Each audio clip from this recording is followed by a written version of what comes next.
Deus, muito obrigado por estarmos aqui reunidos nessa manhã, que o Senhor venha direcionar aquilo que o Senhor pretende nos dizer e anunciar nessa manhã.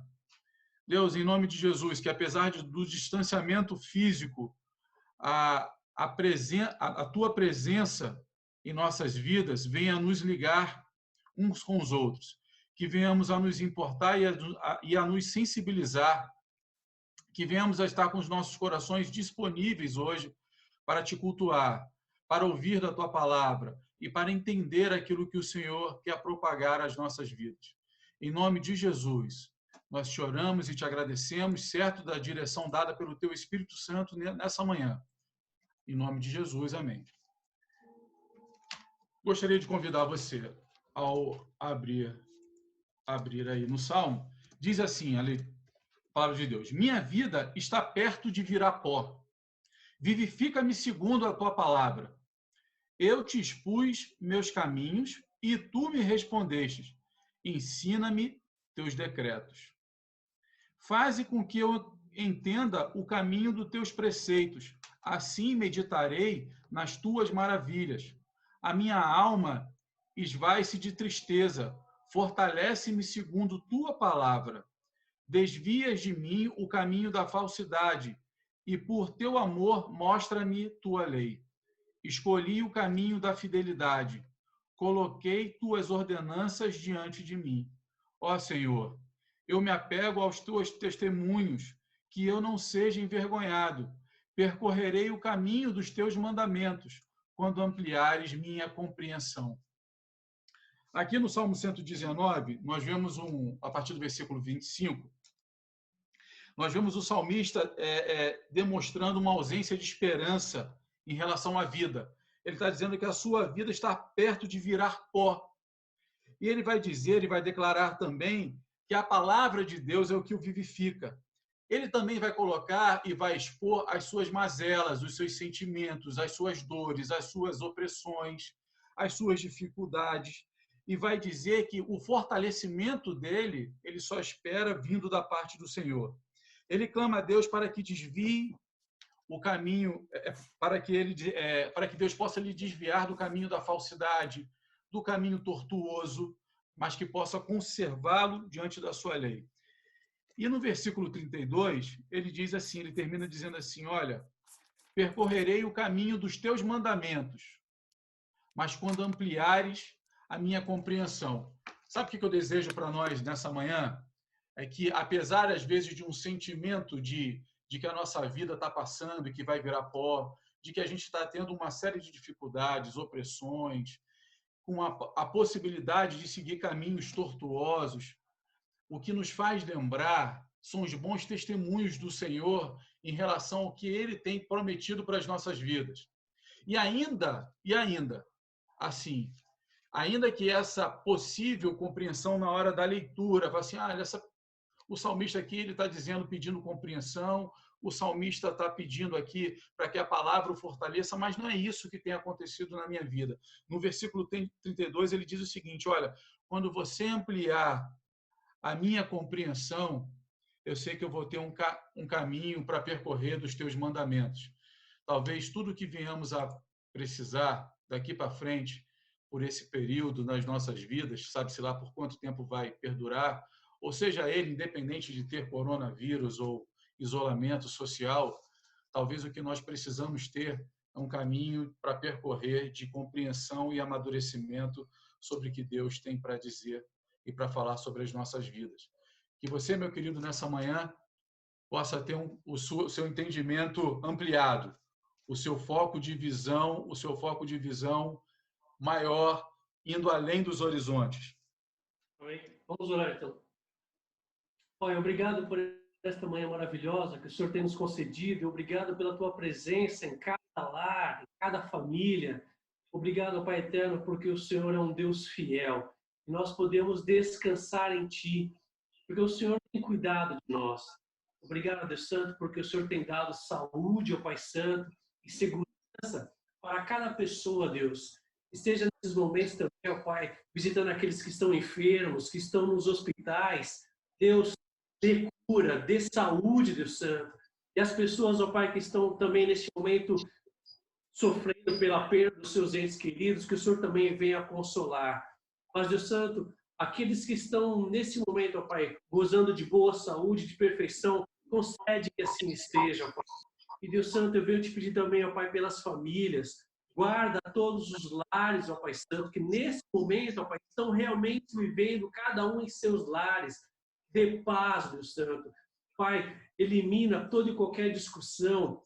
Traz, Deus Santo, conforto e a tua paz para todos os lares e para todas as famílias, não só de São Paulo, não só do Estado, não só do Brasil, mas do mundo todo, ó Pai Santo. Neste momento, que o Senhor venha trazer consolo, paz, segurança, saúde para cada lar, neste mundo todo, em nome de Jesus. Amém. Amém. Senhor Deus e Pai, ainda na tua presença, Senhor, queremos primeiramente te dar o louvor, a honra que o Senhor merece, Senhor. Queremos te adorar com todo o nosso coração. Te peço perdão, Senhor, pelas minhas falhas e me coloco diante de ti, Senhor, para suplicar, Senhor, para clamar por essa nação, Senhor. Que o Senhor tenha misericórdia de nós, que o Senhor tenha misericórdia do nosso país, Senhor, que o Senhor tenha misericórdia do mundo maravilhoso que o Senhor criasse, Senhor. Te peço, Senhor, que o Senhor esteja com os nossos governantes, Senhor. Abençoa os dirigentes da nossa nação, Senhor. Que eles tenham sabedoria, que eles estejam debaixo do teu poder, da tua graça e da tua misericórdia. Que sejamos, Senhor, orgulhosos, Senhor, de pertencer a uma nação cujo Deus é o Senhor. Queremos que isso seja honrado nesse país, Senhor. E que nos livre, Senhor, de pessoas perniciosas, de pessoas que criam fake news para denegrir a imagem desse ou daquele partido, Senhor. Que estejamos unidos, Senhor, diante do teu amor, da tua graça, da tua misericórdia. E que sejamos, Senhor, obedientes à tua palavra, que sejamos humildes em aceitar as circunstâncias que nos estão sendo propostas.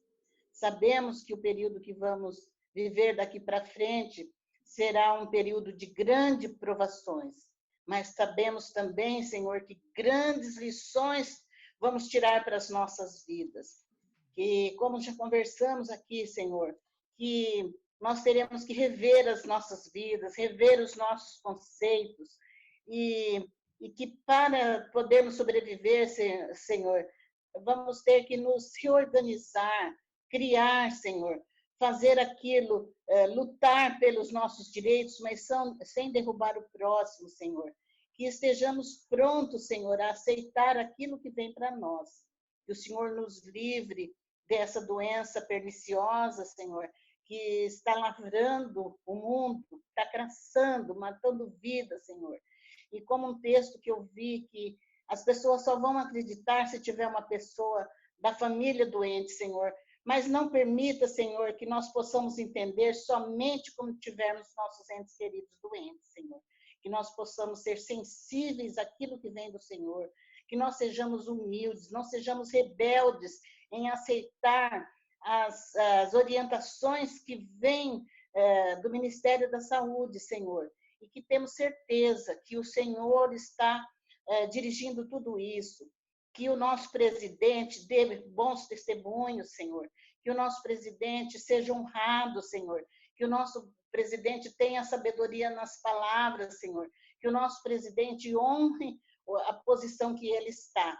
E que todo aqueles ministros, deputados, que todos eles, Senhor, sejam orientados, tocados, Senhor, pelo teu Espírito Santo. Que nós possamos, Senhor, honrar a nossa vida, o nosso lar, darmos bons testemunhos uns aos outros, Senhor. Eu te peço tudo isso e já agradeço, em nome do Senhor Jesus. Amém. Eu espero que todo mundo aí tenha se preparado e aquele que não se preparou não venha se constranger também. Esse não é o intuito. Nós vamos passar agora para o momento da ceia do Senhor. E eu quero convidar você a abrir ao texto clássico lá de 1 Coríntios, capítulo 11. enquanto eu vou me programando aqui, abrindo minha Bíblia, 1 Coríntios, capítulo 11. Eu quero fazer uma breve reflexão sobre esse texto, que ele começa a partir do versículo 17 e vai até o 34. É lógico que eu não vou ler todo aqui, mas eu gostaria de, antes de nós estarmos passando por esse momento, viemos a estar refletindo sobre aquilo que Paulo estava vivendo na igreja de Corinto naquele momento, e que, por questões de tradições, hoje já no meio protestante, nós, na realidade, reduzimos um pouco esse texto a simplesmente a usar os versículos que estão sendo colocados para a hora do repartir do pão, a partir do versículo 23, indo até o 26, 27 ali. Na realidade, na ceia que estava sendo praticada ali em Corinto, né, o apóstolo Paulo já começa no versículo 17 a dizer assim, olha, essa ceia que está sendo praticado aqui, eu vou te dizer, isso tem causado mais mal do que bem. A ceia que está sendo praticada em Corinto está causando mais mal do que bem. E por que isso estava causando mais mal do que bem?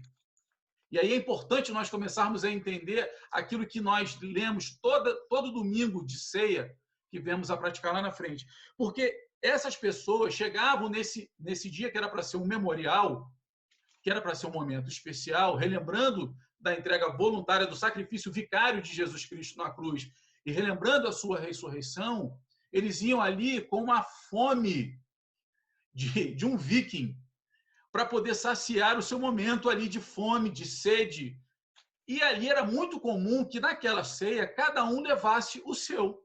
Hoje você não preparou aí na sua casa o seu pão, o seu suco de uva?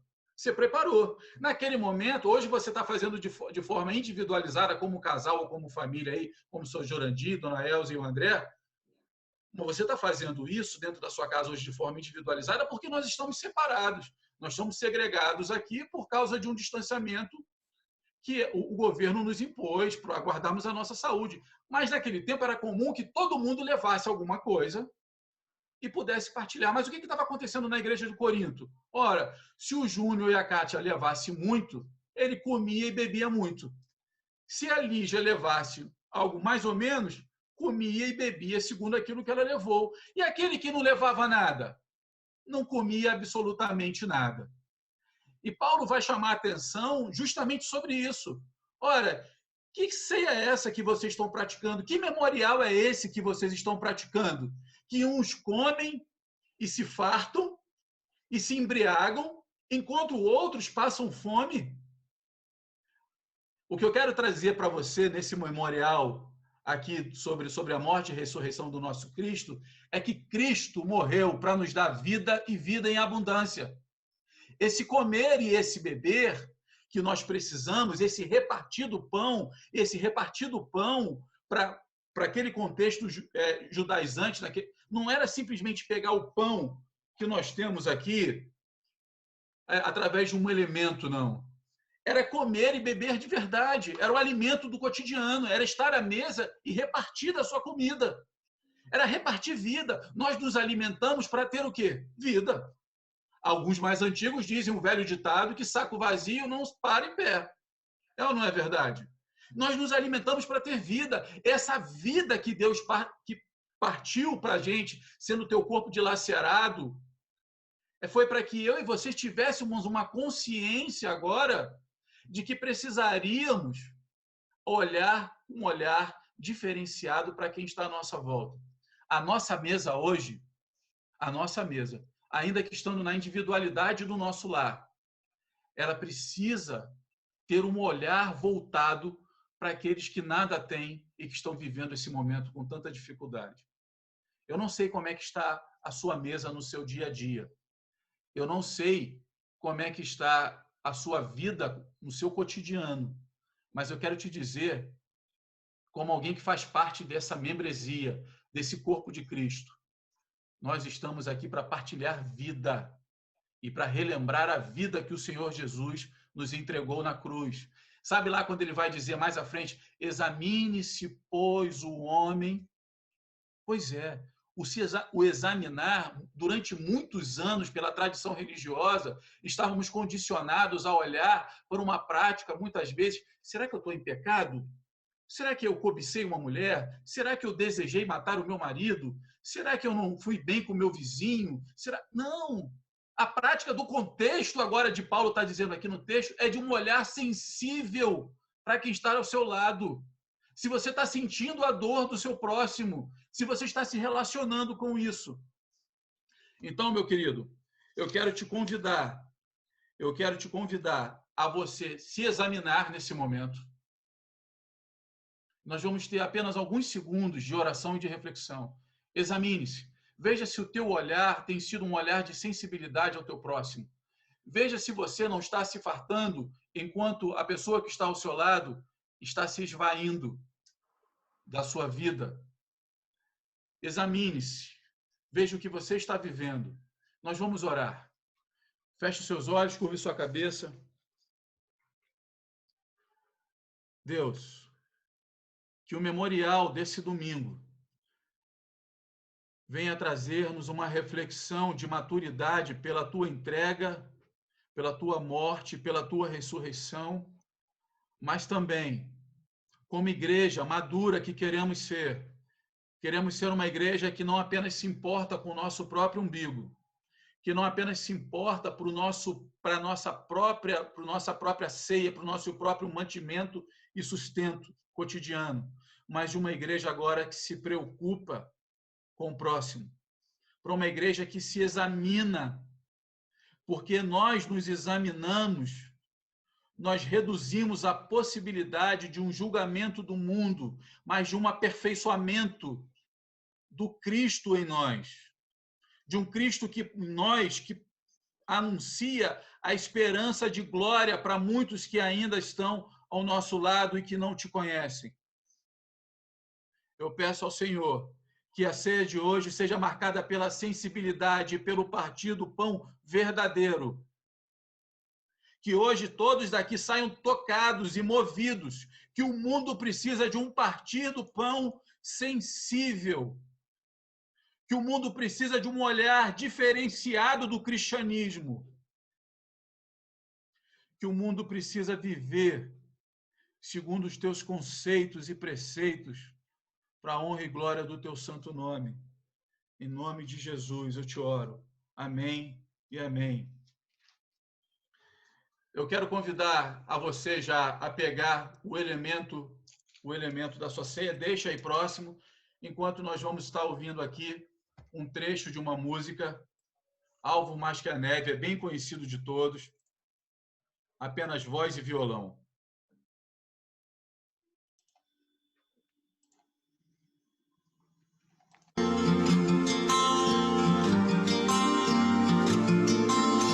Bendito seja o Cordeiro que por nós na cruz padeceu. Bendito seja o teu sangue que por nós pecadores ele verteu. Se neste sangue lavados com roupas que dão salvação, os pecadores remidos que perante seu Deus hoje estão.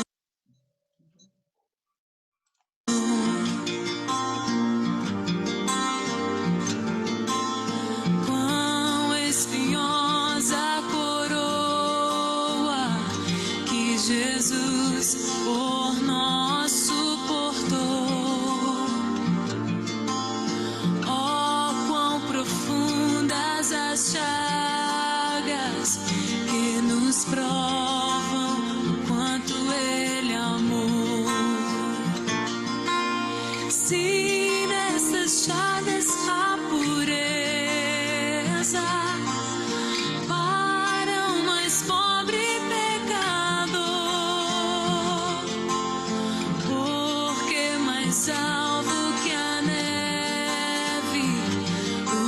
sangue nos torna Senhor. Alvo mais que a neve, alvo mais que a neve. Se neste sangue lavado, mais alvo que a neve serei.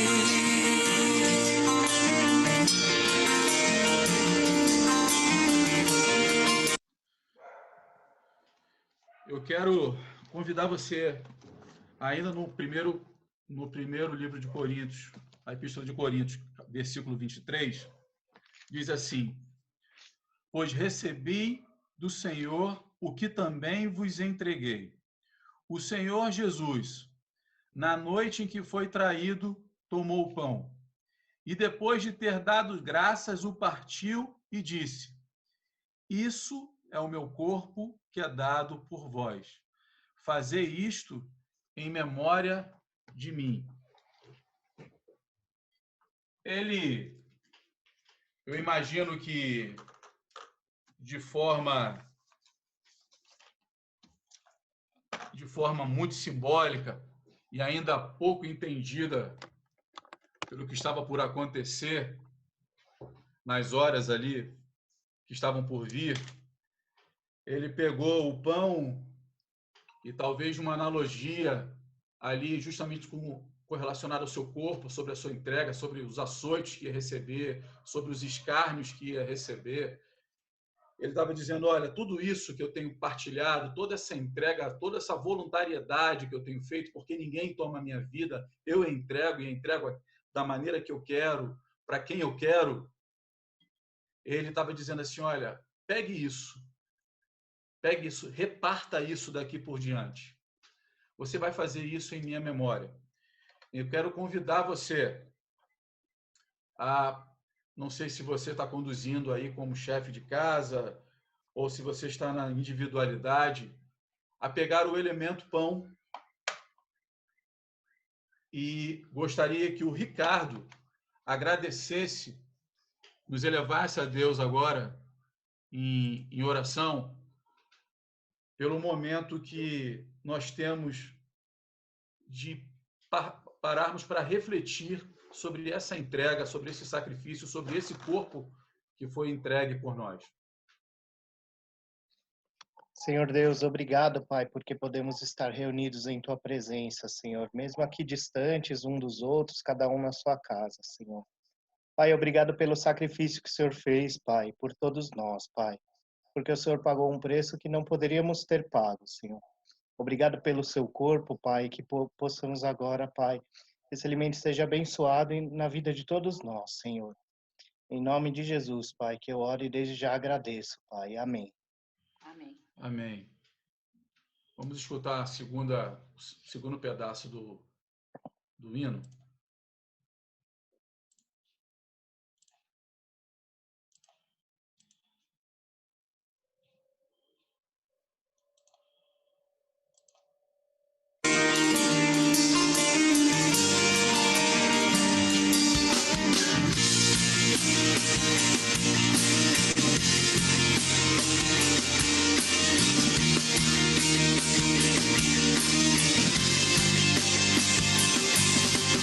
E nós a ti confessarmos e seguirmos na tua luz. Tu não somente perdoas, purificas também, ó Jesus. Se é de todo pecado, que maravilhas desse amor, porque mais alvo que a neve, o teu sangue nos torna Senhor. Algo mais que a neve, algo mais que a neve.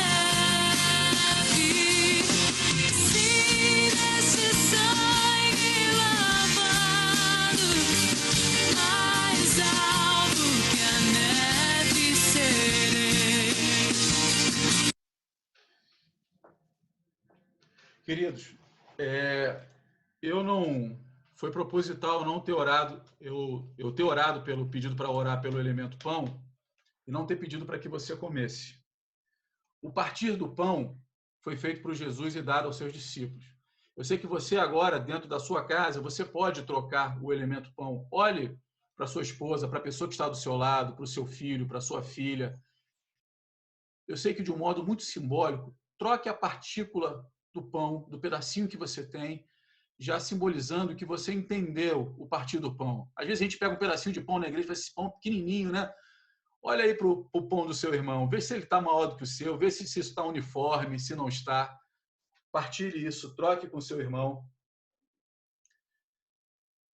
Então, em nome de Jesus, que nós possamos comer o pão.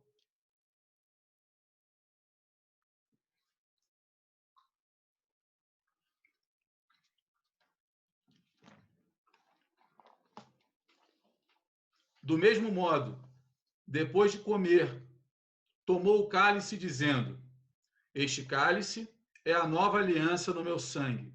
Fazei isso todas as vezes que o beberdes, em memória de mim.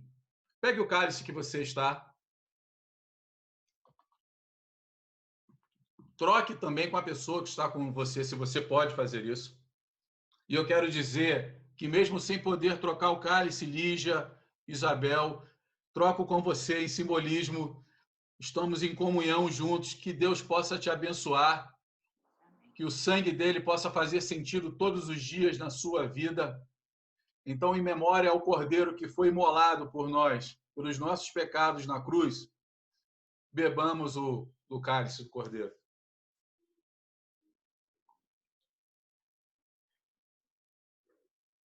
Aleluia. Eu vou orar e em seguida passo a palavra para o pastor Saulo, a hora já é avançada. Deus, muito obrigado, porque o teu sacrifício aconteceu há mais de 2000 anos atrás e ainda assim ecoa e fala muito aos nossos corações. Se temos vida e vida em abundância, foi porque, através da tua morte e ressurreição, estamos aqui. Obrigado, Senhor, porque o teu sangue que nos purifica de todo o pecado nos traz hoje uma compreensão de como devemos estar sensíveis àqueles que estão ao nosso lado. Abençoe a cada um de nós. Prepara os nossos corações para recebermos a tua palavra. Usa com toda a propriedade o teu servo hoje. E que a tua boca, Senhor, alcance aquilo que os nossos corações precisam e devem ser ministrados segundo o teu querer e a tua vontade, em nome de Jesus. Amém. A nossa reflexão nessa manhã se encontra na carta de Hebreus, no capítulo 12. Nós leremos os versos 14 e 15. Hebreus 12, 14 e 15. Diz assim a palavra do Senhor: esforcem-se para viver em paz com todos e para serem santos. Sem santidade, ninguém verá o Senhor. Cuidem que ninguém se exclua da graça de Deus, que nenhuma raiz de amargura brote e cause perturbação, contaminando a muitos. Amém? Vamos orar rapidamente? Pai, em nome de Jesus, te agradecemos, ó Deus, por esta manhã abençoada, te agradecemos pelo privilégio que o Senhor nos concede de cultuar ao Senhor, ó Deus, de prestarmos um culto de louvor, de gratidão, de adoração, ó Deus, de podermos celebrar, ó Deus, a ceia do Senhor. Obrigado, Senhor, por esse momento tão precioso, o momento da leitura da tua palavra. Meu Deus, em nome de Jesus, que o teu Santo Espírito, ele que nos ilumina, ele que nos esclarece, venha preparar cada vida, preparar cada coração para a mensagem que o Senhor tem a revelar para cada um de nós. Deus, que nosso coração seja terra fértil, que possamos ouvir, que possamos guardar, que possamos aplicar a tua palavra em nossos corações. Visita cada vida aqui presente nessa manhã. Visita cada família aqui representada nessa manhã. Que a paz do Senhor, que excede todo entendimento, venha prosperar, venha reinar em nossas vidas. Fala aos nossos corações, Senhor, é que eu te peço e agradeço em nome de Jesus. Amém, Senhor. Meus amados, O texto que nós acabamos de ler fala sobre alguns pontos que eu considero muito importantes e quero trabalhar com vocês nessa manhã, mas de uma maneira muito prática, de uma maneira muito tranquila.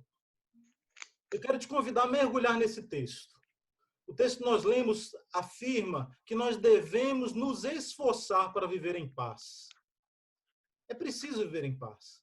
Eu acredito que todos nós queremos viver em paz. Todas as pessoas buscam a paz, todas as pessoas desejam a paz. Quem não quer viver em paz? Quem não quer chegar na sua casa, no seu lar, na sua família, no seu trabalho, onde quer que você esteja, e ter paz?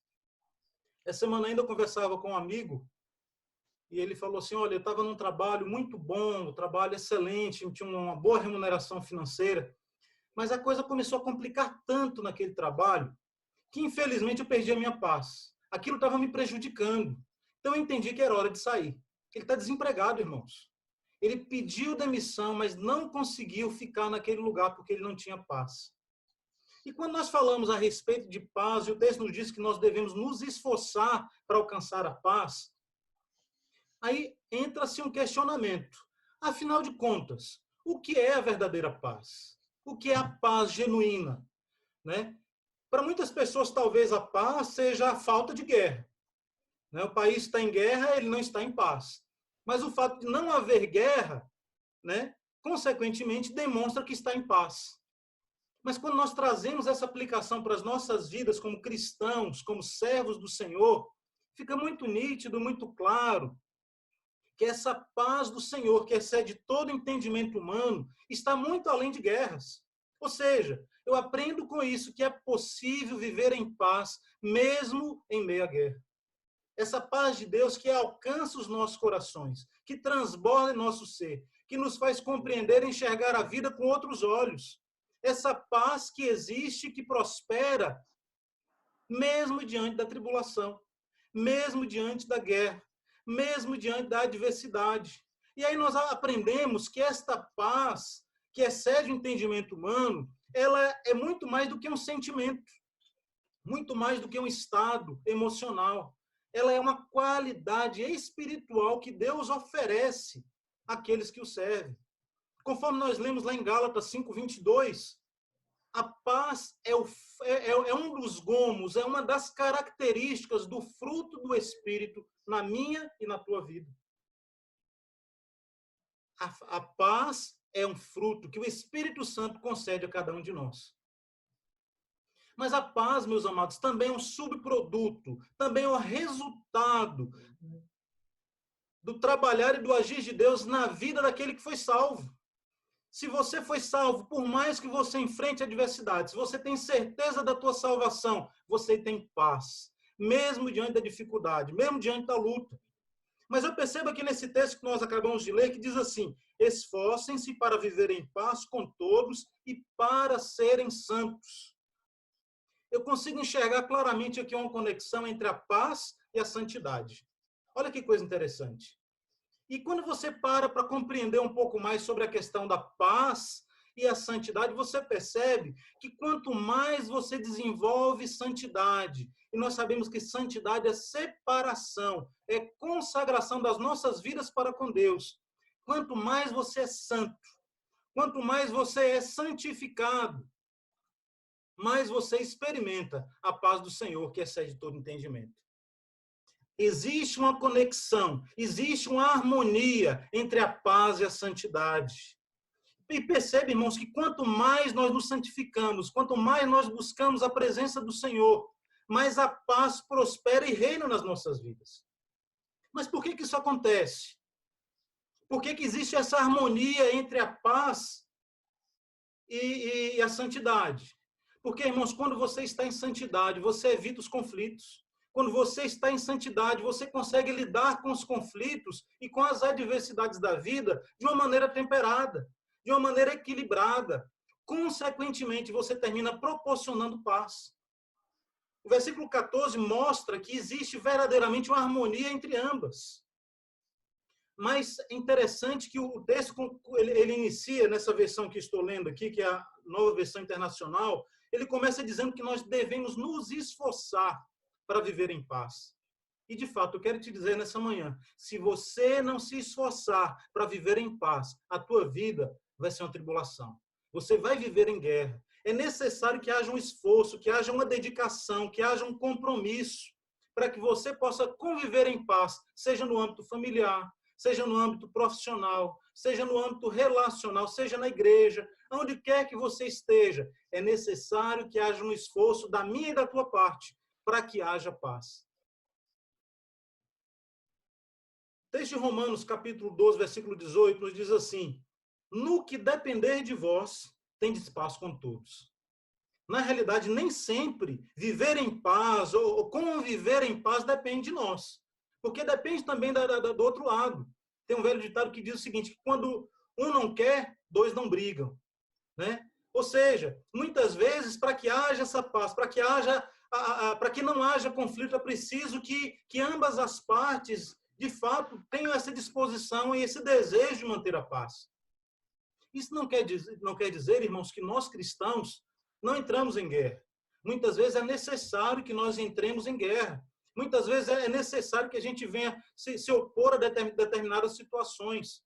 Mas o que nós aprendemos com Romanos e também com Hebreus é que nós devemos nos esforçar e buscar maneiras de evitar os conflitos, buscar maneiras de manter a paz, de produzir a paz. Depende de mim, depende de você, buscar a paz com todos. E essa paz ela é buscada com esforço, conforme nos diz Hebreus, capítulo 12, versículo 14.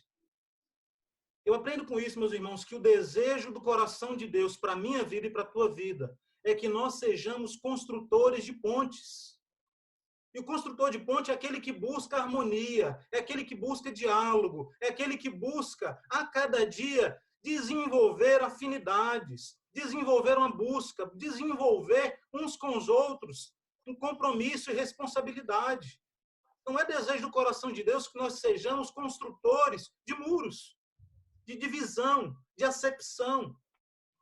E isso, meus irmãos, muitas vezes não acontece como nós desejamos, como acabei de falar. Muitas vezes existem guerras, momentos de adversidade, momentos de conflitos, mas que não parta de mim e que não parta de você.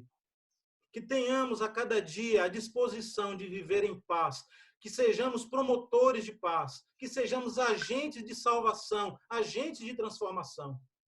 E quando nós falamos em relação à vida, nós sabemos que a nossa vida, nós temos a tendência de dividi-la entre vida profissional, vida familiar, vida emocional, vida isso, vida aquilo. Para Deus é a mesma coisa, tá?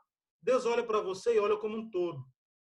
Mas para que nós possamos compreender melhor, muitas vezes nós percebemos que quando nós falamos do âmbito profissional das nossas vidas, nós enfrentamos muitas adversidades. Muitas pessoas, muitas vezes, se levantam contra as nossas vidas, tentando puxar o nosso tapete, tentando nos passar para trás, tentando nos enganar, muitas vezes por ciúmes, muitas vezes por inveja, muitas vezes porque o teu inimigo, aquela pessoa que se opõe a você, ela reconhece a tua capacidade e sabe que você pode gerar ou produzir algum tipo de perigo contra a sua própria vida ou contra o seu cargo, a sua posição naquela empresa. Consequentemente, muitas vezes não depende de você evitar o conflito. Se esforce para isso.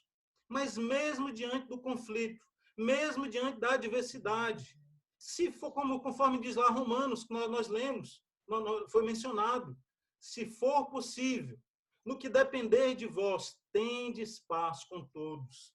Para que você seja um promotor de paz na sua vida profissional, para que a partir da tua vida não se levante um momento de guerra e de adversidade, para que você não seja um agente de distanciamento, de separação, de mal-estar, de intriga, de desentendimento. O desejo do coração de Deus é que você seja, que nós sejamos promotores de reconciliação, construtores de pontes, pessoas que buscam o diálogo, pessoas que buscam a cada dia se esforçar para viver em paz e transmitir essa paz, mesmo diante das guerras, mesmo diante dos momentos como os que nós estamos vivendo hoje. Momentos de tribulação, momentos de adversidade, momentos de incerteza, momentos de insegurança. Mas a paz do Senhor, que excede todo entendimento, precisa reinar e prosperar no meu coração e no teu coração. Precisamos, irmãos, vencer aquela tendência do velho homem sabe, de resolver tudo do nosso jeito. Sabe, aquela pessoa que muitas vezes fala assim, olha, comigo é o seguinte, não mexe comigo não, não pisa no meu carro não, porque senão eu chuto o pau da barraca. Né? Eu rodo a baiana mesmo, entendeu? E falo aquilo que está atravessado na minha garganta e descarrego, tá? Comigo é tintim por tintim, tem que tirar tudo a limpo, comigo não tem chorumela, não tem conversinha fiada, não. Eu vou lá e resolvo tudo, vou para os finalmente. Irmãos, isso não convém, não devemos permitir que essa tendência do homem natural, do homem carnal, venha prosperar nas nossas vidas. Sabe por quê? Porque o comportamento que o Senhor espera de nós é um comportamento de pessoas que foram transformadas por Jesus. Mas quando nós falamos, por exemplo, do âmbito profissional, por mais que haja diversidade, por mais que haja as provações, nós temos uma tendência a frear, a brecar determinadas posições, determinadas palavras, determinadas atitudes. Porque quando você está num ambiente profissional, tem sempre aquela ideia de ser politicamente correto. Tem aquela ideia da etiqueta, sabe? De não transparecer aquilo que de fato está atravessado na garganta. Muitas vezes você segura, você não diz e não fala aquilo que você gostaria porque o ambiente não permite. Olha que coisa interessante, né? Precisamos manter as aparências, precisamos viver na base da etiqueta, né? É preciso manter as aparências em lugares públicos. E muitas vezes nós somos controlados, entre aspas, por causa dessa situação. Sabemos que algumas pessoas agem por tabela, né? Elas vão lá e prejudicam a outra e fazem como o pessoal brinca por aí, diz que é como gato. Dá o tapa, mas esconde a unha, né? Causa o prejuízo, mas ninguém percebe. Faz de uma maneira assim muito delicada para que as pessoas não percebam, mas muitas vezes prejudica o próximo.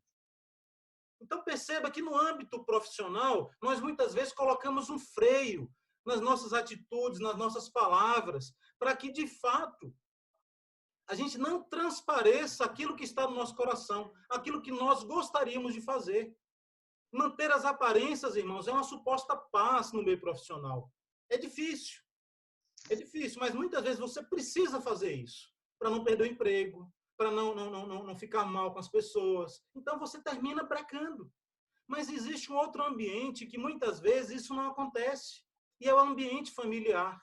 Por isso eu quero, nessa manhã, compartilhar com vocês sobre a importância e a necessidade de nós mantermos a paz no ambiente familiar, porque é onde nós convivemos, é onde nós moramos, é onde nós desenvolvemos a nossa vida. As pessoas que compõem a nossa família são as pessoas com quem nós decidimos compartilhar a nossa vida. É fundamental, é necessário que nós também tenhamos um freio no nosso ambiente familiar. Mas eu aprendo, meus queridos, que tenho visto que nesses dias de isolamento social, infelizmente, a quantidade de pessoas que dentro do ambiente familiar tem entrado em conflitos, em atritos, em divórcios, em separações, em diversos problemas, tem aumentado assustadoramente. Quantas famílias têm sido desfeitas nesse período de isolamento social? Quantas pessoas que muitas vezes já nem se conheciam mais por causa do dia a dia corrido, hoje precisam conviver 24 horas, muitas vezes, num ambiente pequeno, num ambiente fechado. E essas pessoas que muitas vezes maquiavam alguns relacionamentos que iam empurrando com a barriga, hoje têm a necessidade de serem confrontadas com a realidade da convivência, coisa que não acontecia há muito tempo. Mas eu quero te dizer nessa manhã que, assim como nós aprendemos aqui em Hebreus, nós devemos nos esforçar, nós precisamos cultivar a paz. Isso deve acontecer por meio da santificação, porque, como foi mencionado, a paz e a santificação caminham juntas. Você não vai conseguir exercer a paz na tua família se você não tiver uma vida santificada na presença do Senhor. Santifique-se cada vez mais, busque cada vez mais, com intensidade, com disposição, realizar o desejo do coração de Deus para a tua vida, que é que você seja uma pessoa santa. E, consequentemente, a paz será promovida no teu lar, a comunhão será promovida no teu lar, a graça será promovida no teu lar. Porque quando nós nos afastamos da presença do Espírito Santo e vivemos conforme a nossa velha natureza, o que aflora em nós, irmãos, são coisas negativas. Infelizmente, Palavras desequilibradas, destemperadas, que desagradam, palavras egoístas voltadas para o nosso próprio interior, voltadas para a nossa própria vontade. Por isso, nesse mês de maio, esse mês que nós batistas, nós dedicamos o mês de maio ao mês da família. É o mês onde nós enfatizamos o valor da família. Essa família que tem sido denegrida, essa família que tem sido bombardeada, essa família que tem sido menosprezada. Nós queremos valorizar o mês da família, queremos enfatizar o valor que a família tem na sociedade, a importância que a família tem na vida de cada um de nós. E quais são os cuidados que nós devemos ter com as nossas famílias, para que nós tenhamos paz, para que vivamos bem, para que tenhamos equilíbrio, para que as nossas famílias possam a cada dia crescer e prosperar, testemunhando do amor e da fidelidade de Deus.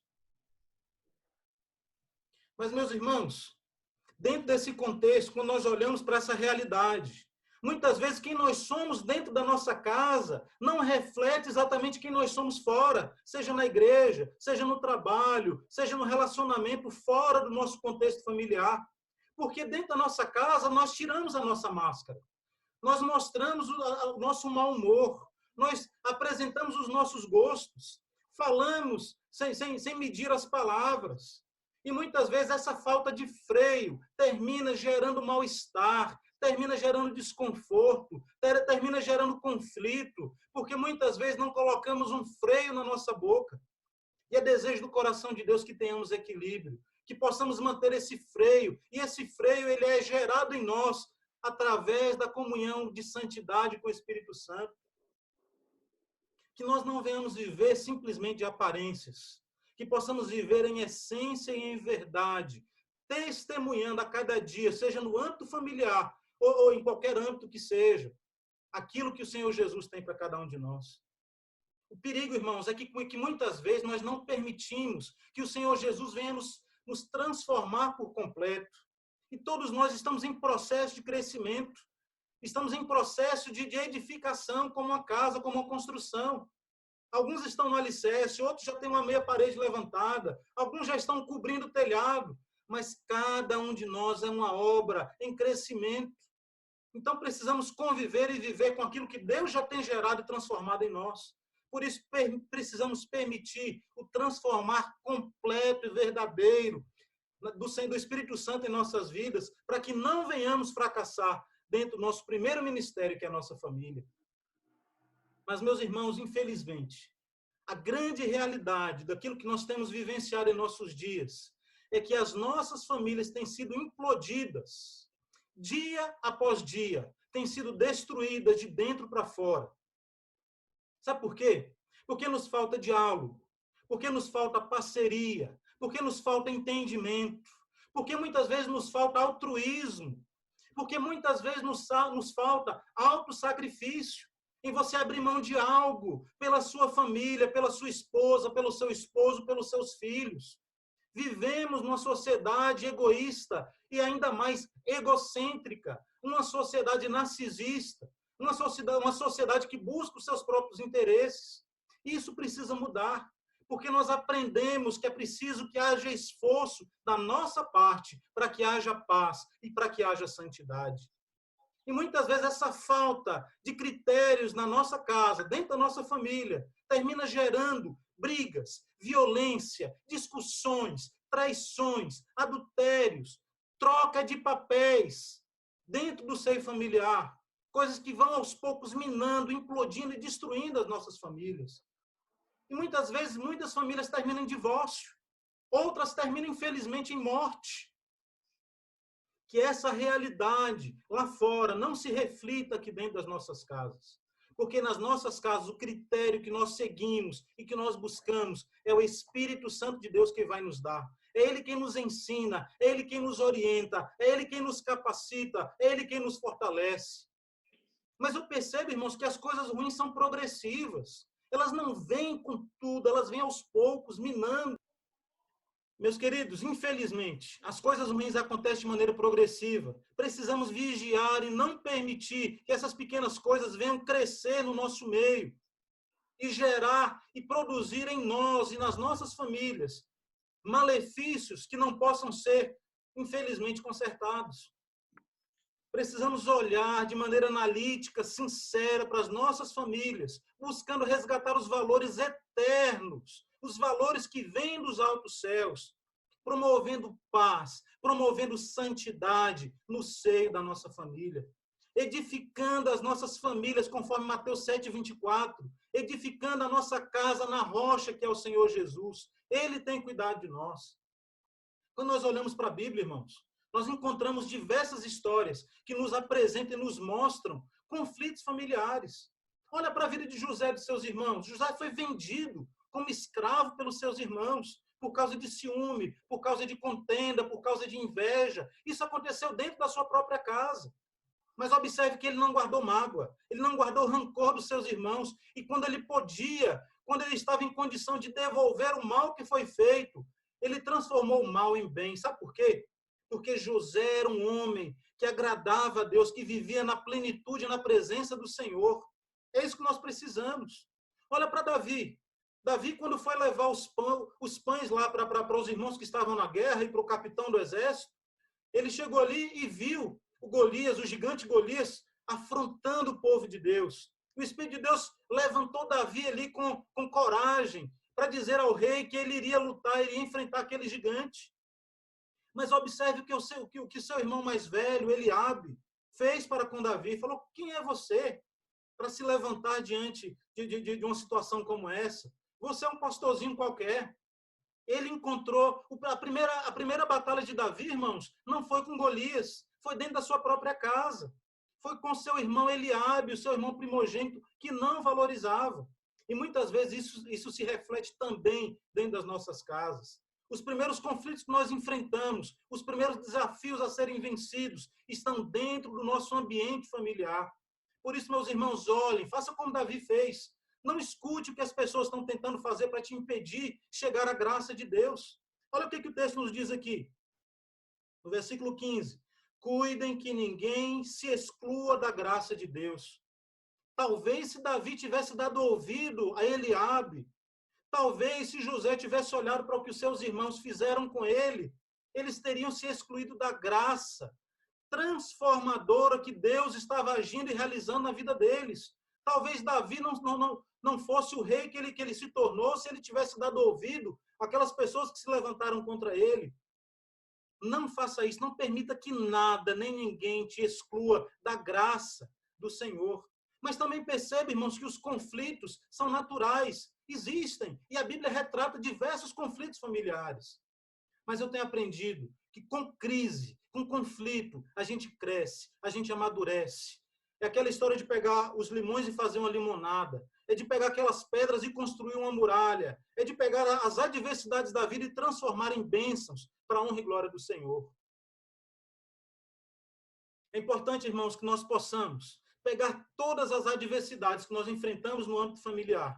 Sejam decepções, sejam traumas, complexos de inferioridade, que muitas vezes nos são submetidos dentro da nossa própria família. Pessoas que crescem ouvindo dos pais que não vão ser nada, que não são nada. E isso vai gerando traumas, conflitos internos, medo, insegurança. E muitas vezes esses sentimentos podem nos impedir de alcançar a bênção de Deus em nossas vidas. Não permita, não aceite que nada nem ninguém, ainda que seja dentro da sua casa, possa te impedir de alcançar os sonhos que Deus tem para a tua vida, os planos que Deus tem para a tua vida, a graça que o Senhor tem para se derramar sobre a tua vida. E saiba que a graça do Senhor sobre a tua vida, meu amado, não é barata. Ela é de graça, mas ela custou caro.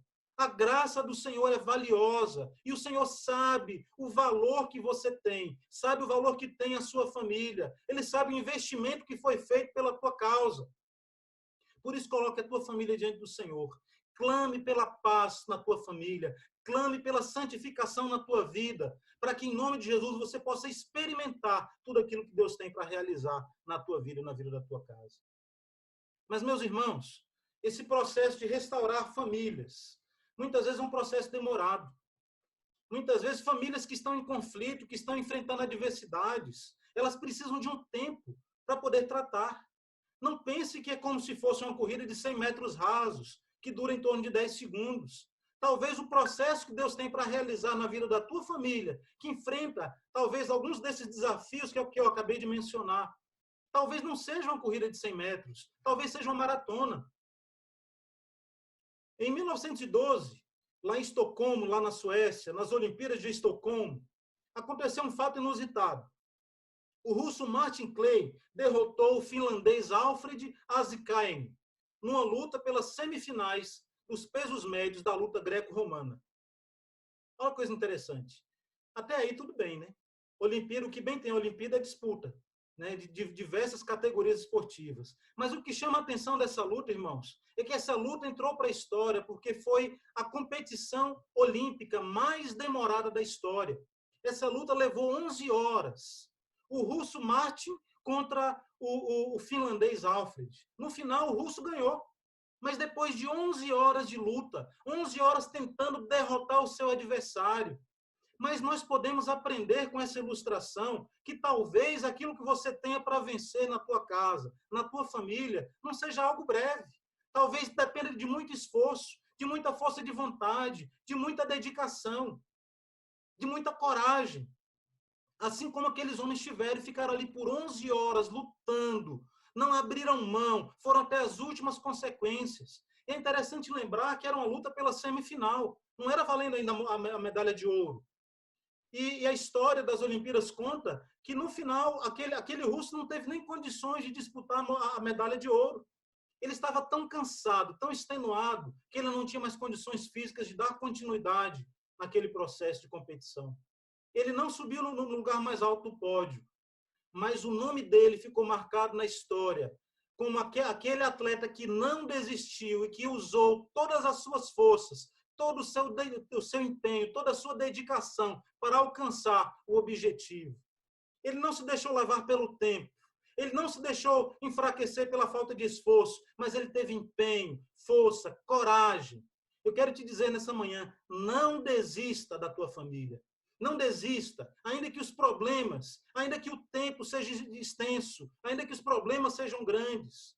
E você sabe onde é que eu tiro o segredo para isso na palavra? Está lá em Isaías 40:31. Porque muitas vezes, quando você fala, Senhor, não tenho mais forças, o Senhor diz assim, os que confiam no Senhor renovarão as suas forças, subirão com asas como águias, andarão e não se cansarão, correrão e não se fatigarão. Peça que o Senhor vai renovar as tuas forças. Lute pela tua família. Dedique-se, empenhe-se. Mas busque as armas que o Senhor tem para realizar e para transformar na tua vida, no teu coração. Mas o texto que nós lemos de Hebreus ainda nos fala de um ponto fundamental, irmãos, para que haja edificação e crescimento na vida da família. O texto nos fala sobre uma raiz muito estranha. O versículo 15 diz assim, cuidem que ninguém se exclua da graça de Deus. Nós já falamos. Que nenhuma raiz de amargura brote e cause perturbação, contaminando a muitos. Olha só, afinal de contas, o que é essa raiz de amargura que o texto menciona? A primeira menção dessa raiz de amargura você vai encontrar na Bíblia, lá em Deuteronômio 29:18. E o texto, aquele texto, assim como esse texto, trata sobre raiz de amargura, dizendo que a raiz de amargura é uma raiz venenosa. É uma raiz amarga, é uma raiz que produz mal, que produz morte. É uma raiz que não pode ser cultivada juntamente com outras raízes, porque ela produz morte. Ela não pode ser cultivada com a mandioca, ela não pode ser cultivada com outros alimentos que servem para a alimentação humana, porque ela produz morte, ela envenena, ela mata as pessoas. Mas o que isso se aplica nas nossas vidas? No contexto judaico, irmãos, está se referindo a pessoas que contaminavam outras pessoas, com práticas, com ensinos, com comportamentos, com atitudes contrárias aos ensinos e valores da palavra de Deus. Naquele contexto ali de Hebreus, eram pessoas judaístas, judaizantes, que estavam tentando fazer com que as pessoas saíssem da graça do Senhor Jesus e voltassem para a prática da lei, trazendo ensinos contrários ao Evangelho. Quando nós trazemos para o nosso contexto, existem raízes amargas também no nosso contexto. Nós, como família espiritual, como igreja do Senhor, quantas pessoas têm se levantado dentro das igrejas, trazendo mensagens de cobiça, de gostos pecaminosos, de vontades próprias, tentando se utilizar da Bíblia para poder defender uma linha de raciocínio contrários ao que a palavra de Deus nos prega. São pessoas que representam raízes amargas, que trazem amargura no meio da igreja, trazendo ensinos enganadores, filosofias mundanas, motivadas pelos seus desejos pecaminosos. E muitas vezes conseguem enredar, enganar, se possível, até os santos, até os eleitos. Destruindo, irmãos, infelizmente, as instituições que são fundamentais na sociedade. A família, que é a unidade básica da sociedade, instituída por Deus lá em Gênesis, e depois a igreja, que nos traz consolo e comunhão, que nos traz ligação com o nosso próprio Deus e comunhão com os irmãos. Precisamos vigiar, irmãos, para que essas raízes amargas não encontrem espaço, nem lugar dentro da nossa igreja, nas nossas vidas, no nosso convívio. Infelizmente, tem pessoas tentando se infiltrar dentro do meio evangélico, pregando mentiras, tentando dizer que o pecado não é tão pecado assim. Precisamos nos opor, precisamos nos colocar à disposição do Senhor para sermos instrumentos, para sermos raízes que trazem esperança e vida, que alimentam e não que matam como veneno. Mas um outro aspecto da raiz de amargura que nós podemos aplicar nas nossas vidas trata sobre a amargura, literalmente falando, sobre o ressentimento. E isso, irmãos, está ligado à falta de perdão, está ligado ao rancor que muitas vezes nós nutrimos dentro dos nossos corações. Essa raiz de amargura ela vai chegando por causa de uma mágoa, por causa de um ressentimento do passado, por causa de uma traição, por causa de uma mentira, por causa de algo que alguém gerou, fez na tua vida.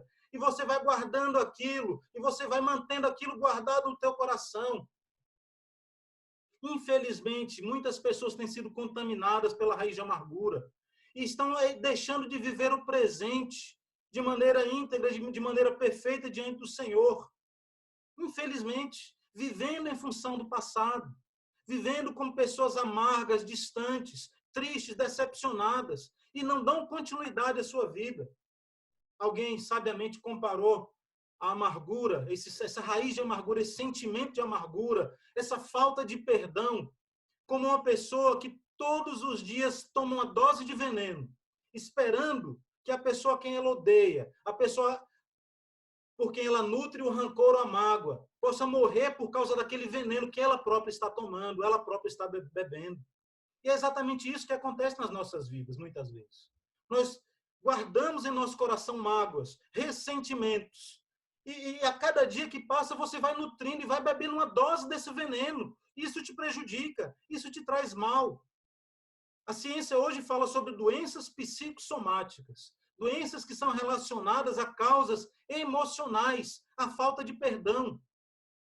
Por isso, meus amados, nessa manhã eu quero te dizer, se nós desejamos ser uma família abençoada, se nós queremos ser uma igreja abençoada, se nós queremos conviver um relacionamento profissional onde quer que nós estejamos, de maneira abençoada na presença do Senhor, precisamos quebrar as amarras que nos ligam ao passado. Precisamos romper em fé. Precisamos liberar perdão, permitindo que o Espírito Santo de Deus possa produzir em nós santidade. Precisamos perdoar quem nos decepcionou. Precisamos perdoar quem nos traiu, quem nos enganou, quem roubou os nossos sonhos, quem roubou, quem sabe, a nossa mocidade, a nossa juventude. Mas nós precisamos olhar para frente, desprezando o passado, louvando a Deus pelo presente e abrindo os nossos corações para o futuro. Eu quero concluir te dizendo, uma síntese geral de tudo aquilo que foi mencionado nessa manhã, que a paz, assim como a santificação, caminham juntas. Você quer ter paz na sua casa, no seu lar, na sua vida? Santifique-se. Porque quando você está perto de Deus, você é um agente transformador de paz na vida de quem quer que seja.